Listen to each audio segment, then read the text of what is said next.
বাসায় মুরগি আনার পর মুরগির বুকের মাংস যখন কেউ খেতে চায় না, তখন রেস্টুরেন্টের সাথে চিকেন বল এইভাবে বানিয়ে রাখি, যেটা একবার বানিয়ে মাস জুড়ে ফ্রোজেন করে খেতে পারেন। মুরগির বুকের মাংসকে এইভাবে ছোট করে কেটে নিয়েছি। এরপর এখানে 1 চা চামচ সয়া সস দিয়ে দিলাম, সেই সাথে 1/2 চা চামচ করে আদা বাটা আর 1/2 চা চামচ রসুন বাটা দিয়ে দিচ্ছি। 2টা কাঁচামরিচ দিয়ে দিলাম, 1 টেবিল চামচ টমেটো সস, স্বাদমতো কিছুটা লবণ দিয়ে দিলাম।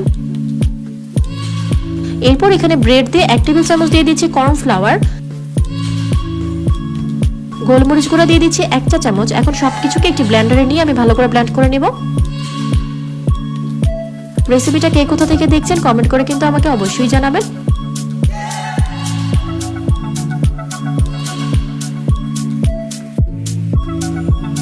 সবকিছুকে আমি খুব ভালো করে এইভাবে ব্লেন্ড করে নিয়েছি। চিকেনের মিক্সচারটাকে এখন একটু প্লেটে তুলে নিচ্ছি। হালকা হাতে একটু মথে নিব।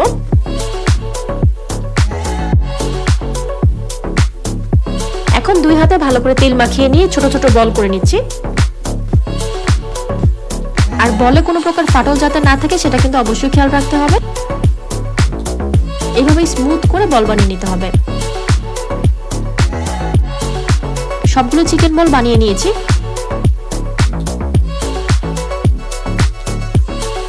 চুলায় প্যানে পানি গরম করে নিয়ে চিকেন বলগুলোকে এখানে দিয়ে দিব। পানিতে চিকেন বলগুলোকে দিয়ে জাস্ট 10 মিনিটের জন্য এটাকে সেদ্ধ করে নিতে হবে। 10 মিনিটের বেশি সেদ্ধ করলে কিন্তু এটা শক্ত হয়ে যাবে। বাচ্চারা কিন্তু এই চিকেন বলগুলো অনেক বেশি পছন্দ করে।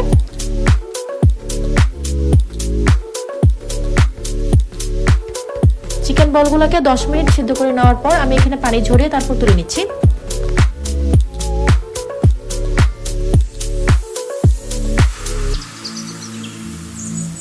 এই পর্যায়ে চিকেন বলগুলোকে আপনারা চাইলে ফ্রোজেন করতে পারেন। একটি এয়ারটাইট বক্সে ডিপ ফ্রিজে রেখে দিলে কিন্তু এটা হয়ে যাবে।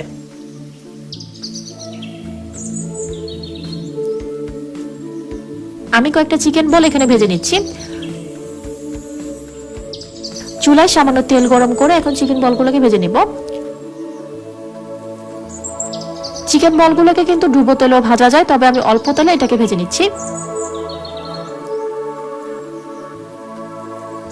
তবে এটাকে চাইলে এইভাবে অল্প তেলেও কিন্তু ভাজা যায়।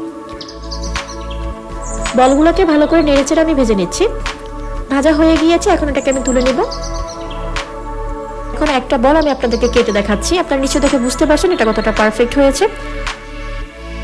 খুবই মজার চিকেন বল, এইভাবে আপনারা বাসায় একবার হলো ট্রাই করে দেখতে পারেন। এটা কিন্তু ছোট বড় সবাই অনেক পছন্দ করবে।